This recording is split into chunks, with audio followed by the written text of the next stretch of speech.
Morning बच्चों। आज के इस वीडियो में चर्चा करेंगे 10th क्लास के लिए केमिस्ट्री की topic chemical reactions and equations, रासायनिक अभिक्रियाएं एवं समीकरण के बारे में।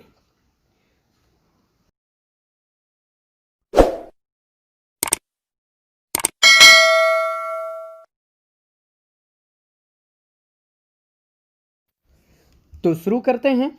रासायनिक अभिक्रियाएं एवं समीकरण के बारे में चर्चा करते हैं।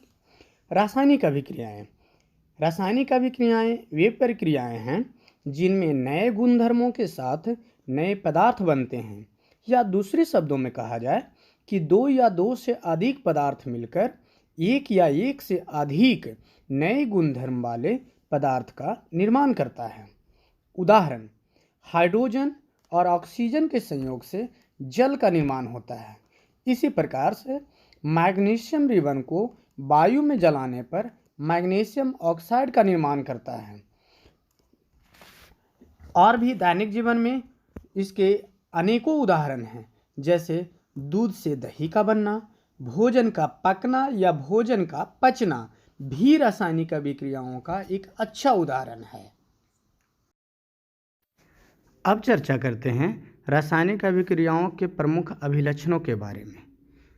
तो सबसे पहला है गैस का उत्सर्जन।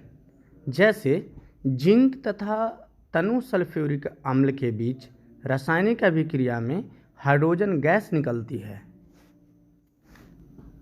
अगला पॉइंट है ताप में परिवर्तन।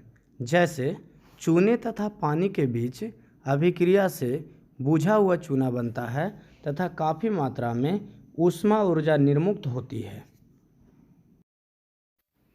तीसरा पॉइंट है अवक्षेप का बनना। जैसे लेड नाइट्रेट और पोटेशियम आयोडाइड के बीच रासायनिक अभिक्रिया से लेड आयोडाइड के पीले अवक्षेप बनते हैं। आप इस वीडियो में देख सकते हैं कि लेड नाइट्रेट को पोटेशियम आयोडाइड में मिलाने पर परखनली में पीला अवक्षेप बन रहा है।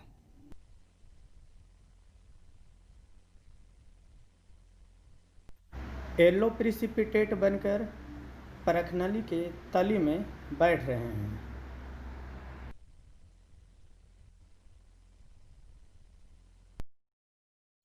नेक्स्ट पॉइंट है अवस्था में परिवर्तन। जैसे कार्बन मोनोऑक्साइड गैस तथा हाइड्रोजन गैस की अभिक्रिया से मेथेनॉल बनता है, जो एक द्रव है। नेक्स्ट पॉइंट है रंग में परिवर्तन। जैसे लोहे को जंग लगना।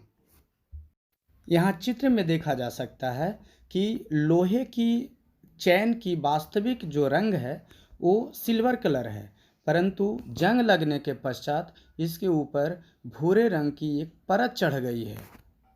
चलिए अब आगे चलते हैं, जानते हैं रासायनिक समीकरण क्या है। किसी रासायनिक अभिक्रिया का प्रतीकों और सूत्रों द्वारा निरूपण रासायनिक समीकरण कहलाता है। उदाहरण, जैसे मैग्नीशियम रिबन को वायु में जलाने पर मैग्नीशियम ऑक्साइड का निर्माण होना। इस रासायनिक अभिक्रिया को रासायनिक समीकरण के रूप में इस प्रकार लिख सकते हैं। मैग्नीशियम को ऑक्सीजन के साथ संयोग कराने पर मैग्नीशियम ऑक्साइड बनाता है। इसे प्रतीक के रूप में इस प्रकार लिखा जा सकता है Mg+O2 अभिक्रिया करके MgO बनाएगा। अब चर्चा करते हैं संतुलित रासायनिक समीकरण के बारे में। संतुलित रासायनिक समीकरण ऐसा रासायनिक समीकरण जिसमें अभिकारकों और उत्पादों में एक या अधिक तत्वों के परमाणुओं की संख्या समान हो, संतुलित रासायनिक समीकरण कहलाता है।